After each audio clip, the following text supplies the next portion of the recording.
አይደለም ይዋሽ ዘንድ ሰው ይረሳ ዘንድም አመፀኛ ስላልሆነ እግዚአብሔር አስደናቂ ነገሮችን በመካከላችን ይሰራል። ጌታ ኢየሱስ የተባረከ ይሁን። ስለዚህ ሁላችሁ በርታችሁ እንድትጸልዩ አበረታታችኋለሁ። አሁንም አንድ መርህ ልንገራችሁ። በእግዚአብሔር ፊት የማይወድቁ ሰዎች፣ የእግዚአብሔርን ፊት የማይፈልጉ ሰዎች ሁልጊዜ የሰውን ፊት ያያሉ፣ የሰውን እጅ ያያሉ። የእግዚአብሔርን ፊት ማየት የለመዱ፣ በእግዚአብሔር ፊት መውደቅ የለመዱ ሰዎች ግን በሰው ፊት ቀጥ ብለው፣ በሰው ፊት ቀና ብለው ይወጣሉ፣ ይገባሉ። ስለዚህ ከእግዚአብሔር መቀበል የለመደ ከሰው አይቀበልም። የእግዚአብሔርን ፊት ማየት የለመደ የሰው ፊት አያይም። የሰው ፊት አንዴ ይጠቁራል፣ አንዴ ይረዝማል፣ አንዴ ያጥራል፣ አንዴ ይሰፋል፣ አንዴ ይጨማደዳል። ለትንሽ ለትልቁ የሰውን ፊት ማየት፣ ለትንሽ ለትልቁ የሰውን እጅ ማየት በጣም ከባድ ነው። የእግዚአብሔርን ፊት በጾምና በጸሎት የሚፈልጉ ሰዎች ሰው ፊት አይቆሙም። ሰው ፊታቸው ይቆማል እንጂ እነሱ ሰው ፊት አይቆሙም። ቀና ብለው ይሄዳሉ። ጌታ ኢየሱስ የተባረከ ይሁን። ስለዚህ ወገኖቼ በርታችሁ እንድትጸልዩ አበረታታችኋለሁ። እግዚአብሔር ደግሞ ታላቅን ነገር በመካከላችን ያደርጋል። ጌታ ይመስገን። እንግዲህ ዛሬ እንደነገርኳችሁ 6ኛው ቀናችን ላይ እንገኛለን። እግዚአብሔር ደግሞ በመካከላችን ድንቅ ነገርን ያደርጋል። ክብር ለኢየሱስ ክርስቶስ ይሁን። ከቀን 5 እስከ ቀን 7 የምንጸልይበት ርዕስ ያው የታወቀ ነው። ከቀን 5 እስከ ቀን 7 የምንጸልይበት ርዕሳችን የታወቀ ነው። ምርኮን የማስመለስ ጸሎት እየጸለይን ያለ ነው። መዝሙር 126 ሙሉን በማንበብ ቃሉን በማሰላሰል ቃሉን መሰረት በማድረግ በእግዚአብሔር ፊት እንጸልያለን። እግዚአብሔር የጤናን ምርኮ፣ የጸጋን ምርኮ፣ የአገልግሎት ምርኮ፣ የሥራ ምርኮ፣ የጸሎት ህይወት ምርኮ፣ የኃይል ምርኮን ወዘተ እንዲመለስ። ምርኮ ማለት በአንድ ወቅት የነበረን አሁን የሌለን፣ በአንድ ወቅት የነበርነው አሁን መሆን ያቃተን ነገር እንደሆነ ሁላችንም ልናውቅ ያስፈልጋል። ሳምሶንም ስለ ሁለቱም አይኖቼ ፍልስጤማውያንን አሁን እንድበቀል እግዚአብሔር አምላክ ሆይ እባክህ አስበኝ፣ አምላክ ሆይ ይህን አንድ ጊዜ ብቻ እባክህ አበርታኝ ብሎ እግዚአብሔርን ጠራ ይላልና እግዚአብሔር ያስባቸዋል። እባክህ አስበኝ ብሎ ጸለየ፣ እግዚአብሔር አሰበው። በኢየሱስ ክርስቶስ ስም እህቴ እግዚአብሔር ያስብሻል፣ ወንድሜ እግዚአብሔር ያስባል። መጽሐፍ ቅዱሳችን ሲናገር ዘፍጥረት ምዕራፍ 8 ላይ ሲናገር እግዚአብሔር ኖህንና በመርከቧ ውስጥ ከኖህ ጋር የነበሩትን የቤትና የዱር እንስሳት በሙሉ አሰበ ይላል። ክብር ለኢየሱስ ይሁን፣ አሜን። እግዚአብሔር ኖህንና ከኖህ ጋር በመርከቧ ውስጥ የነበሩትን የዱርና የቤት እንስሳቶች ምን አላቸው ይላል? አሰባቸው ይላል። ክብር ለኢየሱስ። በዛሬው ቀን በቃ እግዚአብሔር ያስባችኋል የሚል ነገር ሁለንተናዬን ተቆጣጥሯል። ወንድሜ እግዚአብሔር ያስብሃል፣ እህቴ እግዚአብሔር ያስብሻል። የአባቴ ብሩካን እግዚአብሔር ያስባችኋል። ክብር ለኢየሱስ ይሁን። እግዚአብሔር ሳምሶን አስበኝ ብሎ ጸለየ፣ እግዚአብሔርም አሰበው። በኢየሱስ ስም እግዚአብሔር ያስብሃል፣ በኢየሱስ ስም እግዚአብሔር ያስብሻል። በጌታ በኢየሱስ ስምና ስልጣን እግዚአብሔር ያስባችኋል። ክብር ለኢየሱስ ይሁን። በዚህ መንፈስ እንድንጸልይ አበረታታለሁ። ወደ ጸሎቴ ከመግባቴ በፊት ግን የጀመርኩትን ትምህርት አስተምራችኋለሁ። ክብር ለኢየሱስ ይሁን። እግዚአብሔር የሚወደውን ይገስጻል እያልኩ እያስተማርኳችሁ እገኛለሁና የተወሰነ ዛሬም እሱን ሐሳብ ተመልክተን ከዛ ወደ ጸሎታችን እንገባለን። እግዚአብሔር የሚወደውን ምን ይላል? ይገስጻል። ክብር ለኢየሱስ ይሁን። ዕብራውያን ምዕራፍ 12 ከ1 ጀምሮ በጌታ በኢየሱስ ስም አነብላችኋለሁ። እንግዲህ እነዚህን የመሳሰሉ ብዙ ምስክሮች እንደ ደመና በዙሪያችን ካሉልን ሸክም የሚሆንብንን ሁሉ በቀላሉም ተብትቦ የሚይዘንን ኃጢአት አስወግደን በፊታችን ያለውን ሩጫ በጽናት እንሩጥ። የእምነታችን ጀማሪና ፍጹም አድራጊ የሆነውን ኢየሱስን እንመልከት። እርሱ በፊቱ ስላለው ደስታ መስቀሉን ታግሶ የመስቀሉንም ውርደት ንቆ በእግዚአብሔር ዙፋን ቀኝ ተቀምጧል። እንግዲህ ዝላችሁ ተስፋ እንዳትቆርጡ ከኃጢአተኞች የደረሰበትን እንዲህ ያለውን ተቃውሞ የታገሰውን እርሱን አስቡ። ከኃጢአት ጋር ስትታገሉ ገና ደማችሁ እስከ ማፍሰስ ድረስ አልተቃወማችሁም። ልጆች እንደመሆናችሁ እንዲህ በማለት የተናገራችሁን ማበረታቻ ቃልም ረስታችኋል። ልጄ ሆይ የጌታን ቅጣት አታቃልል፣ በሚገስጽ ጊዜ ተስፋ አትቁረጥ። ምክንያቱም ጌታ የሚወደውን ይገስጻል፣ እንደ ልጅ የሚቀበለውንም ይቀጣል። አሜን። ልጄ ሆይ የጌታን ቅጣት አታቃል፣ በሚገስጽም ጊዜ ተስፋ አትቁረጥ። ምክንያቱም ጌታ የሚወደውን ይገስጻል፣ እንደ ልጅ የሚቀበለውንም ይቀጣል። ልጄ ሆይ የጌታን ቅጣት አታቃል፣ በሚገስጽም ጊዜ ተስፋ አትቁረጥ። ምክንያቱም ጌታ የሚወደውን ይገስጻል፣ እንደ ልጅ የሚቀበለውንም ይቀጣል። እግዚአብሔር የሚወደውን ይገስጻል። ክብር ለኢየሱስ ክርስቶስ ይሁን። ይህንን እያስተማርኳችሁ ነው ያለሁት። በጣም ወሳኝና አስፈላጊ የሆነ ሐሳብ ነው። እንግዲህ በየዕለቱ ያው ምሳሌዎችን እደጋግምላችኋለሁ። ልጆች በነበርንበት ሰዓት ወላጆቻችን ጥሩ ስነ ምግባር እንዲኖረንና ከክፉ ድርጊታችን እንድንታቀብ ኋላም እንድናፍር እነሱም እንዳያፍሩብን ዘንዳ ስናጠፋ ያርሙን ነበረ። እርምታቸው የመጀመሪያው ደረጃ እርምት በምክርና በተግሳጽ፣ በምክርና በተግሳጽ አልመለስ ስንል ደግሞ ወደ ቅጣት ወላጆቻችን ይገቡ ነበረ። አባቶቻችን በእርግጫ ጀምረው እስከ ቁንጥጫ፣ እናቶቻችን ከቁንጥጫ እስከ በማመሲያ መቀወር፣ በቀበቶ መገረፍ፣ በተለያየ መንገድ ይቀጡን ነበረ። የወላጆቻችን አቀጣጥ ብዙ አይነት ነበር። በግሌ ልጅ በነበርኩበት ሰዓት ላይ ብዙ አይነት ቅጣቶችን አስተናግጃለሁ። በቁንጥጫም ተቆንጥጫለሁ፣ በማመሲያም ተቀውሬያለሁ፣ በቀበቶም ተገርፌያለሁ፣ በአለንጋም ገጠር አካባቢ የፈረስ አለንጋ አለችና በዛም ተገርፌ ያውቃለሁ። ክብር ለኢየሱስ ይሁን። እናቴ ከገጠር አስመጥታ በአለንጋ ተገርፌ ያውቃለሁ። ልጅ ሆኜ በጣም አጥፊ ስለነበርኩ እኔና ሁለት ወንድሞቼ በጣም እናጠፋ ስለነበረ በጣም ኃይለኛ ስለነበረች እናታችን በርበሬ ታጥነን ሁላ እናውቃለን። ምናልባት ይህን ስናገር ብዙዎቻችሁ ልትስቁ ትችላላችሁ። ምክንያቱም አንዳንዶቻችሁ ልክ እንደኛው አስቸጋሪ ስለነበራችሁ በርበሬ ታጠናችሁ ትኖራላችሁ። በርበሬ ታጠነ የለም ከእናንተ መካከል በጣም አጥፊ ሆናችሁ። ያንን ሁሉ ነገር ግን እናታችን ስታደርግ የወለደ አንጀቷ የጨከነበት ምክንያት ጠልታን ሳይሆን እኛ ከክፉ ድርጊታችን ታቅበን፣ ክብር ለኢየሱስ ይሁን፣ ፈሪሃ እግዚአብሔር ኖሮን አክብሮተ ሰው በውስጣችን ሰርጾ ጥሩ ስነ ምግባር ያለን ዲሲፕሊን ሆነን እንድናደግ ከማሰብ ነበረ። ልጆኜ በክፋት ይመስለኝ ነበር። አድጌ ሳስበው ግን ለኛ ጥቅም ነው። ባይዘወይ በዚህ አጋጣሚ ልጆቻችሁን የማትቀጡ ሰዎች፣ የማትመክሩ፣ የማትገስጹ፣ የማትቀጡ ልጄማ እንደልብ ሆኖ ይደግ የምትሉ ነገ ታለቅሻታለሽ። እውነቴን ነው የምነግራችሁ። ልጅን የሚሄድበትን መንገድ አስተምረው በሸመገለ ጊዜ ከዚያ ፈቀቅ አይልም ይላል መጽሐፍ ቅዱስ ሲናገር። በተለይ ከኢትዮጵያ ውጭ ያላችሁ ሰዎች፣ በተለይ ባለሀብት የሚባሉ ሰዎች ልጅን መቅጣት የሚባል ነገር አይፈልጉም። ይህ ልጃቸውን ስትቆጡባቸው ራሱ የሚናደዱ አሉ፣ የሚያኮርፉ አሉ።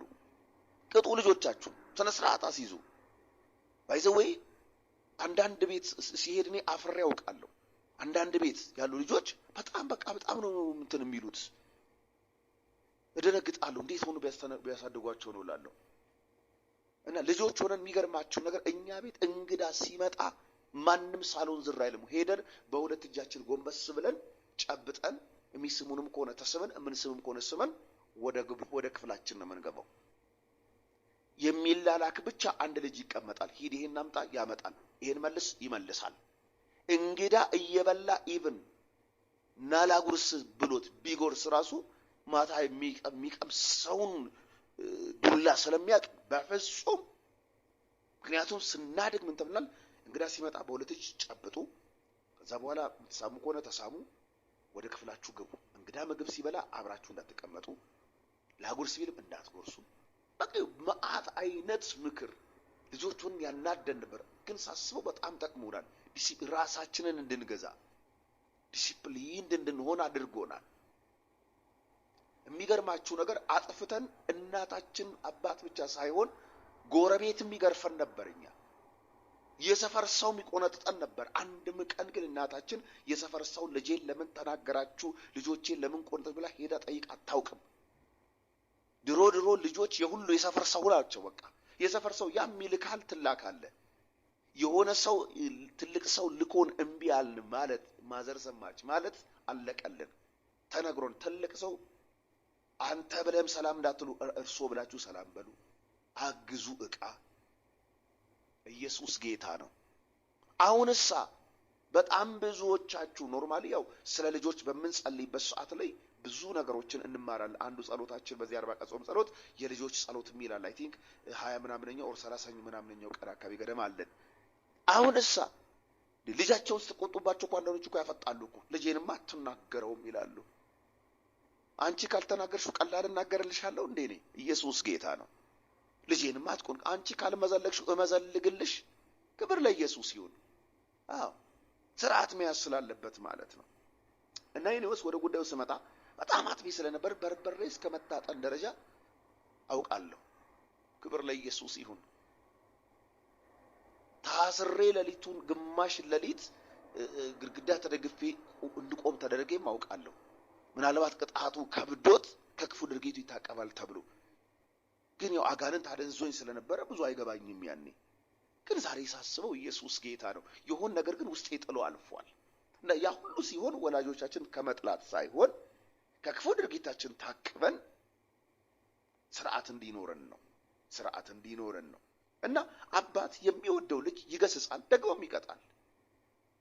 ወላጆቻችን የሚገስጹን ከክፉ ድርጊታችን ታቅበን ጥሩ ስነ ምግባር ያላቸው ጨዋ ልጆች ሆነን እንድናድግላቸው ከማሰብ ነው እንጂ ከመጥላት የተነሳ አይደለም። ከመጥላት የተነሳ አልነበረም። የሚገርማችሁ በዚህ ኢሹ የዛሬ 4 ዓመት ወይ 3 ዓመት ብቻ የሆነኛው ዙር ጾም ጸሎት መጨረሻ ላይ ለ3 ወር ኔዘርላንድ በነበርኩበት ሰዓት ላይ እዛ ከኛ ጋር አብራን ኮርስ የምትወስድ አንድ የደች ዜግነት ያላት እህት ነበረች እና ካውንስል ሳደርጋት ምን አለች? እናትና አባቴ ላይ ቂም ይዣለሁ አለች። ለምን? ሳድግ ይመቱኝ ነበር አለች። ብዙ ነገር እንትን ይሉኝ ነበርና አይወዱኝም። ለዛ ነው ሲመቱኝ የመቱኝ ያሳደጉኝ ብላ ቂም ይዛለች። ኢየሱስ ክርስቶስ ለዘላለም ጌታ ነው። ከዛ በኋላ አንድ ነገር ልንገርሽ አልኩ። እናትና አባትሽ ሲመቱሽ የነበረው ሲቀጡሽ የነበረው ስለሚጠሉሽ አይደለም። ምናልባት አንቺ አስቸጋሪ ልጅ ስለነበርሽና ከዛ ድርጊትሽ ታቀበሽ ጥሩ ስነ ምግባር ያለሽ ልጅ ሆነሽ እንታርጊ ነው ስላት ኦፍ ኮርስ አስቸጋሪ ነበርኩ እኮ ለዛ እኮ ነው ከዛ ታቀበሽ ስርዓት እንዲኖርሽ ነው ብዬ ብዙ ነገር ካውንስል አደረኳት። የሚገርማችሁ ነገር እውነትህን ነው ብላ እዛው ጠግብጭ ብላ እናቷን አባቷን ይቅር ስትል ወዲያው ጸለይኩላት። አጋንንት ነበር ከውስጧ ወጣ፣ ዴሊቨርድ ሆነች። ቅዳሜ ነበር አርብ እንደዛ ነበር ቀን ትዝ ይለኛል። በማግስቱ ከብዙ ጊዜ በኋላ ሄዳ ከቤተሰቦቿ ጋር አሳለፈች። እናቷ ጋር ሆና ደወለች እና ቴንኪው ኢየሱስ ለዘላለም ጌታ ነው። ስለዚህ ወላጆቻችን ልጆች ሆነን ሲቀጡ ነው የነበረው። እኛ ከክፉ ድርጊታችን ታቅበን ጥሩ ስነ ምግባር ያለን ዲሲፕሊን ሆነን እንድናድግላቸው ከማሰብ ነው እንጂ ከጥላቻ እና እግዚአብሔር የሚወደውን ነው የሚገስጸው። በነገራችን ላይ አካሄዳችሁ፣ ኑሯችሁ፣ ተግባራችሁ እንደ እግዚአብሔር ቃል ካልሆነ እግዚአብሔርን እየበደላችሁ ያሳዘናችሁ እግዚአብሔር ዝም ካላችሁ ካልገሰጻችሁም ካልቀጣችሁም መፍራት አለባችሁ፣ መደንገጥ አለባችሁ፣ ወዮ ማለት አለባችሁ። የእግዚአብሔር ዝምታ እጅግ ከባድ ስለሆነ እና ቤተሰቦቻችን እኛን ማረም ሲፈልጉ የመጀመሪያው ምክርና ተግሳጽ ነው። ምክርና ተግሳጹን ካልሰማን ወደ ቅጣት ነው የሚገቡት። የእግዚአብሔርም የእርምት እርምጃ እንደዛው ነው። እግዚአብሔር ይገስጸናል፣ ይመክረናል፣ እምቢ ካልን ደግሞ ይቀጣናል ማለት ነው። ቃሉም ሲናገር ምንድነው የሚለው? እዚሁ ዕብራውያን ምዕራፍ 12 ላይ ከኃጢአት ጋር ሲታገሉ ገና ደማችሁን ልጄ ሆይ የጌታን ቅጣት አታቃልል፣ በሚገስጽ ጊዜ ተስፋ አትቁረጥ፣ ምክንያቱም ጌታ የሚወደውን ይገስጻል፣ እንደ ልጅ የሚቀበለውም ይቀጣል። ይገስጻል፣ ከዛ ደግሞ ምን ይላል? ይቀጣል። የመጀመሪያ እግዚአብሔር እኛን መገሰጽ ሲፈልግ ማረም ሲፈልግ ተግሳጽ ነው። ድርጊታችንን በቃሉ ይቃወመናል፣ በህልም ይቃወመናል፣ በራእይ ልክ አለመሆናችን ይነግረናል፣ በሰዎች ልክ አለመሆናችን ይነግረናል። በሚገባን መንገድ ከቸርች መቅረታችን ልክ አለመሆኑን፣ አገልግሎት ማቆማችን ልክ አለመሆኑን፣ የጀመርነው ሪሌሽንሺፕ ልክ አለመሆኑን፣ ያለንበት ልምምድ ልክ አለመሆኑን በሚገባን መንገድ ይነግረናል። ይገስጽ፣ እረፉ፣ ተዉ፣ ተመለሱ፣ አቁሙ ብሎ ይገስጸናል፣ ይመክረናል። ተመክሮ አንገቱን ያደነደነ ድንገት ይሰበራል እንደሚለው መክሮን ገስጾን ምክሩና ተግሳጹን ደግሞ ተግባራዊ ካላደረግን እግዚአብሔር ወደ ምን ይመጣል ማለት ነው? ወደ ቅጣት ይመጣል ማለት ነው። ክብር ለኢየሱስ ክርስቶስ። ስለዚህ እግዚአብሔር በሁለት መንገድ ሰዎችን ወደ እርምት ያስገባል። አንደኛ በተግሳጽ፣ ሁለተኛ ደግሞ በቅጣት ማለት ነው። እንደ ኢየሱስ ያለ ማንም የለም። ጌታ ይባረክ። እየሰበኩ በመሃል ስቅ አለኝ። ማን እንዳነሳኝ አላውቅም። የጸለያችሁልኝ ነው መሰለኝ። ፓስተር ያሬድን ባርከው፣ ፓስተር ያሬድን ባርከው እያላችሁ ነው መሰለኝ። ስቅ አለኝ። ጌታ ይባረክ። ስለዚህ እግዚአብሔር በሁለት መንገድ፣ የመጀመሪያው ተግሳጽ ነው፣ እርምት ነው። ተግሳጹን እርምቱን አልሰማ ስትሉ ወደ ቅጣት ይመጣል። በጣም ብዙዎቻችሁን ተግሳጽ ላይ ናችሁ ያላችሁት። የምታረጉት ነገር ልክ አይደለም፣ የምታስቡት ነገር ልክ አይደለም፣ ተመለሱ፣ እረፉ፣ አቁሙ፣ ተስተካከሉ የሚል ተግሳጾች እየመጡላችሁ፣ ምክሮች እየመጡላችሁ ነው። ያንን ካልተቀበላችሁ ወደ ቅጣቱ ነው እግዚአብሔር ምን የሚለው የሚመጣው ማለት ነው። ይሄ ሁሉ ምን ስለሚለን ነው? ስለሚወደን ነው። የሚገስጸንም የሚመክረንም የሚቃወመንም እግዚአብሔር ኢቭን አልፎ ተርፎ የሚቀጣንም ምን ስለሚለን ነው? ስለሚወደን ነው። ተግሳጽንም ቅጣትንም በአንድ ጊዜ ማን አስተናግዷል? ንጉሥ ዳዊት አስተናግዷል። ንጉሥ ዳዊት ኦርዮንን አስገድሎ ሚስቱን ቤርሳቤን በወሰደበት ሰዓት ላይ እግዚአብሔር ነብዩን ናታንን ልኮ ገስጾታል። አደራረጉ ልክ አለመሆኑን ነግሮታል። ኢየሱስ ጌታ ነው። ጄንታ ክሎቫ ሴፕራዲያና ማጋንዶ ገስጾታል፣ ነግሮታል።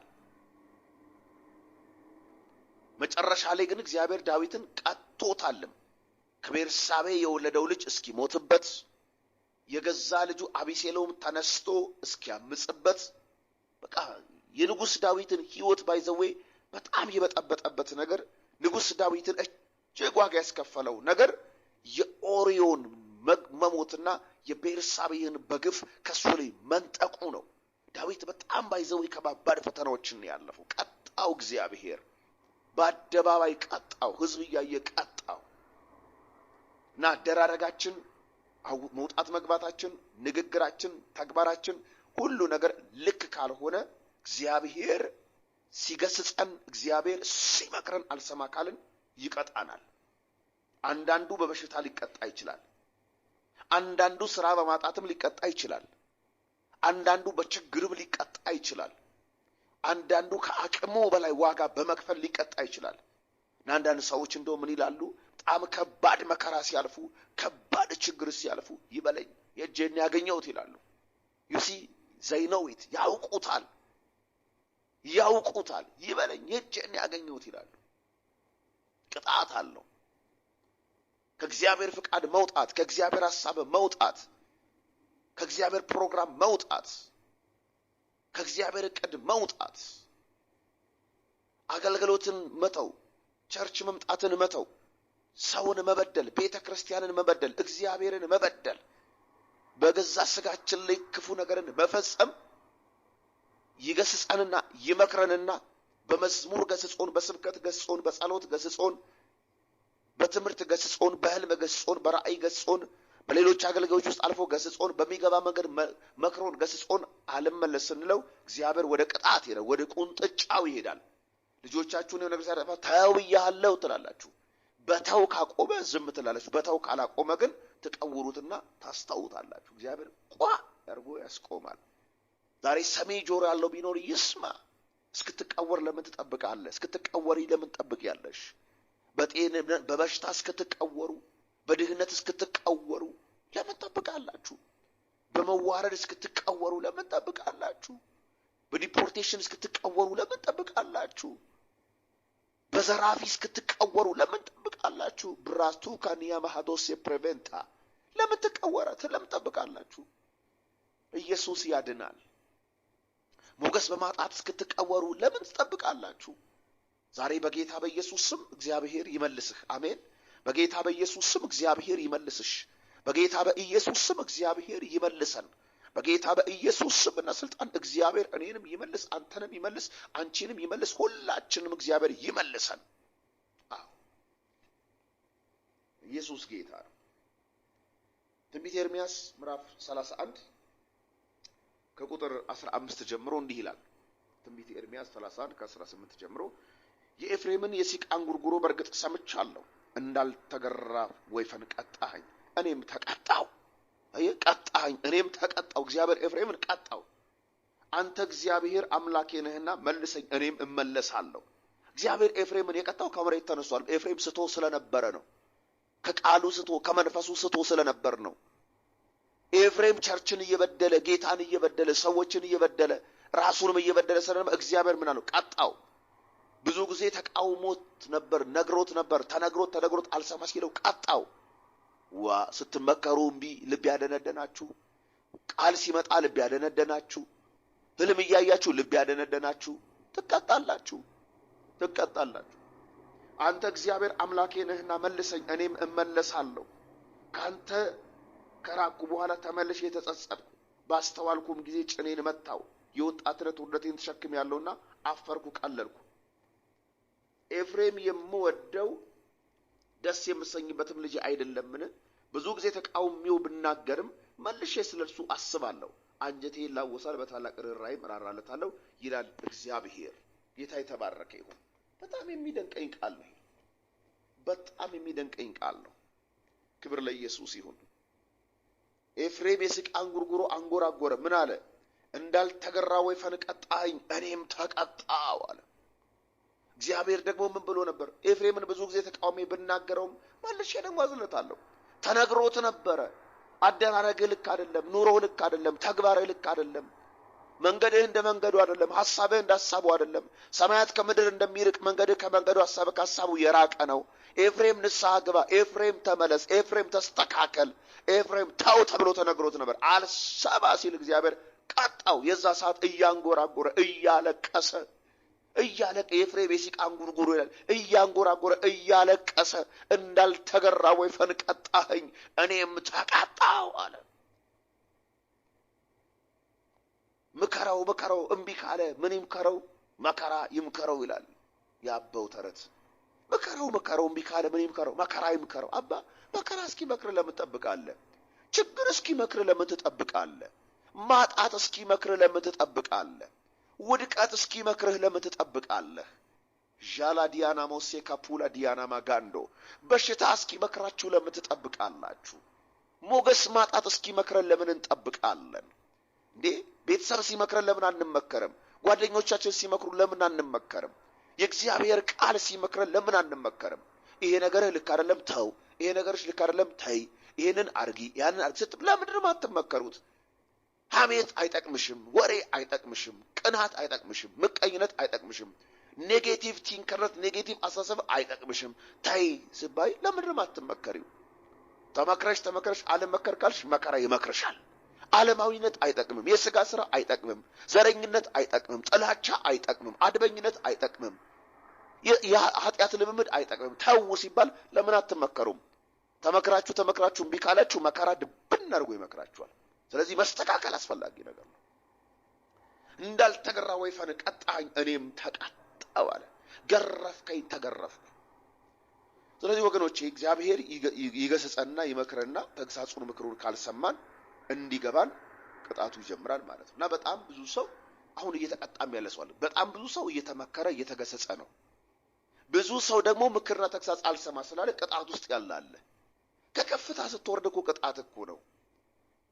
ኖሮ ስታጣ እኮ ቅጣት እኮ ነው እንጂ እግዚአብሔር ከፍ አድርጎ ዝቅ የሚያደርግ አምላክ አይደለም። አረ ቆም ብላችሁ አስቡ። ወደፊት መሄድ ሲጠበቅብህ የኋላ ማርሽ አስገብተህ ኢኮኖሚክ ወደ ኋላ፣ መንፈሳዊ ነገርክ ወደ ኋላ እየመጣብህ ከሆነ እየተቀጣህ እኮ ነው። ቆም ብለህ ለምን አታስብም? ይልቅ እስራኤልን ወደፊት እንዲጓዙ ንገራቸው ነው የሚለው እግዚአብሔር ቃል። ሰው ከእግዚአብሔር ጋር ከሆነ፣ ሰው ከኢየሱስ ጋር ከሆነ በኢኮኖሚ ወደፊት፣ በመንፈሳዊ ነገር ወደፊት፣ በእውቀት ወደፊት፣ በነገር ሁሉ ወደፊት ያደርጋል እንጂ እንዴት ወደ ኋላ ይመጣል? ቅጣት ነው አባቴ፣ ቅጣት ነው እህቴ፣ ቅጣት ነው ወንድሜ፣ ቅጣት ነው እህቶቼ። ቆም ብላችሁ ማሰብ አለባችሁ። ስለዚህ እግዚአብሔር የሚወደውን ይቀጣል፣ ይገሳል። ምናልባት ይሄ ትምህርት ብዙዎቻችሁ እየተገሰጻችሁ እንደሆነ ያልገባችሁ፣ እየተመከራችሁ እንደሆነ ያልገባችሁ፣ እየተቀጣችሁ እንደሆነ ያልገባችሁ ሰዎች ካላችሁ ቆም ብላችሁ እስኪ አስቡ። የጠቢብ ሰው አይኖች በራሱ ላይ ናቸው ይላል። በሄቨን ዌይ ኢንተርናሽናል ቸርች ውስጥ ያላችሁ አገልጋዮች ይህን ድምፅ የምትሰሙ እስኪ ቆም ብላችሁ ተመልከቱ፣ ራሳችሁን እዩ። የሄቨን ዌይ ኢንተርናሽናል ቸርች አባላቶች እስኪ ቆም ብላችሁ ራሳችሁን ተመልከቱ።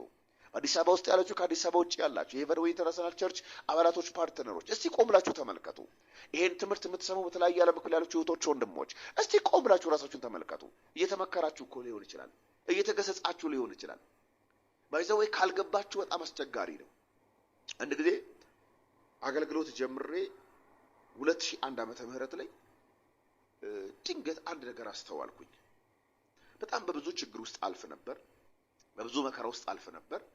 እና አንድ ነገር ግን አስተዋልኩኝ። እግዚአብሔር እየሰራኝ እንደሆነ አስተዋልኩ። አሜን። እየተሰራው እንደሆነ አስተዋልኩኝ። በቃ ባህሪዬን እየሰራው፣ አመለካከቴን እየሰራው፣ ህይወቴን እየሰራው እንደሆነ አወቅኩኝ። እየተሰራው እንደሆነ ያወቅኩት ለምንድን ነው? በጣም የሚከብዱኝ ነገሮች እየተለማመድኩ ነበር። እየተለማመድኩ ነበር።